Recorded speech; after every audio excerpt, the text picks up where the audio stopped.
یہ سب تمہارا کرم ہے آقا کہ باتیں اب تک بنی ہوئی ہے۔ اور یہی حضرت امام حسین رضی اللہ تعالی عنہ مقروضوں کا قرض ادا کر دیتے تھے۔ جس کا قرض ہوتا آپ اپنی طرف سے اس کو فرماتے کہ جی ہم آپ کا قرض جتنا ہے ادا کر دیں گے، جیسا کہ حضرت اسامہ بن زید رضی اللہ تعالی عنہ جو آقا کریم صلی اللہ علیہ وسلم کے بہت پیارے صحابی تھے۔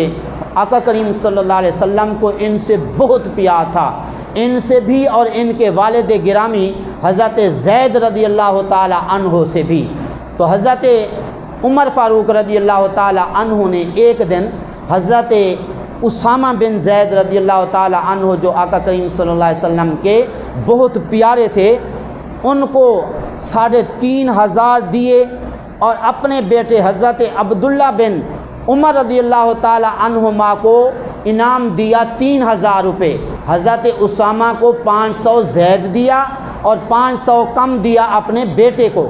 حضرت عبداللہ بن عمر رضی اللہ تعالیٰ عنہ کہنے لگے ابا جی یہ آپ نے کیا کیا؟ حضرت اسامہ بن زید کو مجھ پہ فضیلت دے دی ہے، حالانکہ جنگوں کے اندر میں رہا ہوں اور ان سے سبقت حاصل کر چکا ہوں ہر نیکی کے اندر، لیکن آپ نے مجھ پر ان کو ترجیح دے دی۔ آگے حضرت عمر رضی اللہ تعالی عنہ نے کیا خوب جواب ارشاد فرمایا، ذرا سنیے توجہ سے۔ حضرت عمر رضی اللہ تعالی عنہ نے فرمایا اے عبداللہ بن عمر، اے میرے بیٹے ذرا توجہ سے سن، یہ جو حضرت اسامہ ہے نا، ان کے باپ حضرت زید تیرے باپ عمر سے حضور کو زیادہ پیارے تھے، اور یہ حضرت اسامہ رضی اللہ تعالی عنہ آپ سے حضور کو زیادہ پیارے تھے، تو میں نے آقا کریم صلی اللہ علیہ وسلم کے پیارے کو اپنے پیارے پر ترجیح دی ہے۔ تو چونکہ آقا کریم صلی اللہ علیہ وسلم ان سے بہت زیادہ محبت فرماتے تھے اور ان کے والد گرامی سے بہت زیادہ محبت کرتے تھے، اس لیے میں نے آپ پہ ان کو ترجیح دی ہے۔ یہی حضرت اسامہ بن زید رضی اللہ تعالیٰ عنہ بیمار تھے، حضرت امام حسین رضی اللہ تعالیٰ عنہ ان کی بیمار پرسی کرنے کے لیے تشریف لے گئے۔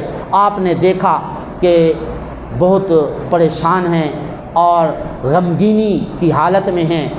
حضرت امام حسین رضی اللہ تعالیٰ عنہ نے محسوس کیا کہ یہ بیماری کی وجہ سے تو اتنے پریشان غمگین نہیں ہیں، کیونکہ آقا کریم صلی اللہ علیہ وسلم کے صحابہ کوئی بھی مصیبت آتی اس مصیبت پر واویلا نہیں کرتے تھے، پریشان نہیں ہوتے تھے۔ جس طرح حضرت عبداللہ بن مسعود رضی اللہ تعالی عنہ کے بارے آتا ہے، آپ بیمار تھے تو روئی جا رہے تھے، تو دیکھنے والوں نے دیکھا، کہا اے عبداللہ آپ جیسے لوگ بھی اس بیماری پر روتے ہیں تو پھر دوسرے لوگوں کا کیا حال ہوگا؟ حضرت عبداللہ بن مسعود رضی اللہ تعالیٰ عنہ نے فرمایا لوگوں میں اس بیماری کی وجہ سے نہیں رو رہا، بلکہ میرے رونے کی وجہ اور ہے۔ وہ کیا وجہ ہے؟ فرمایا میں بڑھاپے کی حالت میں بیمار ہوا ہوں، میں اگر جوانی کی حالت میں بیمار ہوتا تو مجھے زیادہ فائدہ ہوتا، اب بیماری کی حالت میں بیمار ہوا ہوں بڑھاپے کی حالت میں، تو اس طرح مجھے زیادہ ثواب نہیں ملے گا۔ کہا گیا وہ کیسے؟ فرمایا کہ جب بندہ بیمار ہوتا ہے جتنی نیکیاں پہلے کر رہا ہوتا ہے، اللہ فرشتے کو فرماتا ہے جس طرح تندرستی کی حالت میں یہ میرا بندہ نیکیاں کرتا تھا، فرشتے تو ویسے اس کی نیکیاں لکھ۔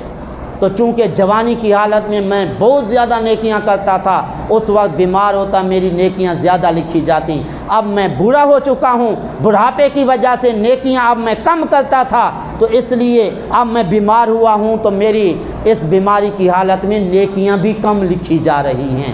ذرا دیکھیے کس قدر ان کی سوچ تھی۔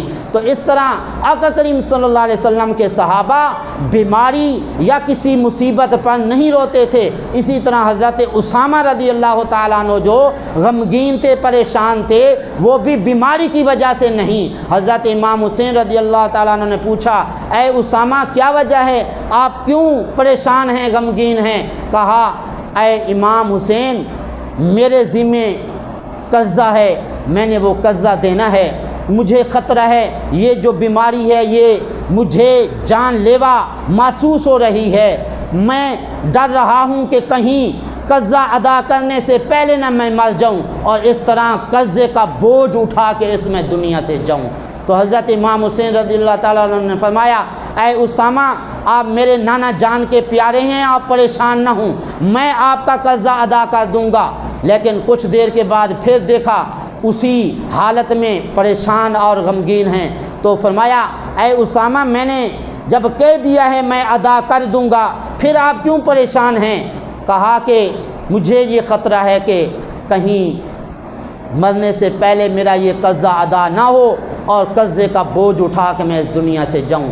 تو حضرت امام حسین رضی اللہ تعالیٰ عنہ نے فرمایا تم تسلی رکھو، ہم گھر میں جاتے ہی تمہارا قرض ادا کر دیں گے۔ اور وہ قرض کتنا تھا؟ 60,000 درہم۔ 60,000 درہم، ایک درہم ہوتا ہے 3.5 ماشے چاندی کا، ٹھیک ہے؟ تو 3.5 ماشے چاندی کی قیمت آج کل آپ لگا دیں تو اس طرح 60,000 درہم تھے، تو یہ کتنے لاکھوں کروڑوں روپے بنتے ہیں۔ لیکن حضرت امام حسین رضی اللہ تعالیٰ عنہ نے اپنے دور کے اندر حضرت اسامہ بن زید رضی اللہ تعالیٰ عنہ کا 60,000 درہم قرضہ بھی اتارا اور ان کے گھر کے اخراجات کے لیے خرچہ بھی بھیجا۔ تو اس طرح حضرت امام حسین رضی اللہ تعالی عنہ نے مقروضوں کا قرضہ بھی ادا کیا اور بیمار پرسی بھی کی۔ تو جس سے پتہ چلا بیمار پرسی کرنا بھی حضرت امام حسین رضی اللہ تعالیٰ عنہ کی سنت ہے۔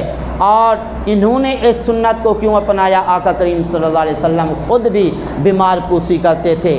جی آج کل ہمارے ہاں تو یہ رواج ہے فلاں آیا تھا بیمار پرسی کرنے چلو ہم بھی جائیں، یا چونکہ یہ دکاندار ہیں ہمارے ساتھ ہمسائے ہیں یا ہمارے ساتھ جی رہتے ہیں، تو اس طرح جب بعد میں ملاقات ہوگی تو شرمندگی ہوگی، چلو کوئی بات نہیں، جا کے تعزیت کراتے ہیں یا جا کے بیمار پرسی کراتے ہیں۔ تو صرف یہ نظریہ رکھیں کہ چونکہ سامنے ہوں گے تو شرمندگی ہوگی، لیکن اگر یہ سمجھ کے جائیں آقا کریم صلی اللہ علیہ وسلم کی سنت ہے بیمار پرسی کرنا، تو یہ مفت میں ثواب بھی مل جائے گا اور اس طرح ندامت اور شرمندگی سے بھی بچ جائیں۔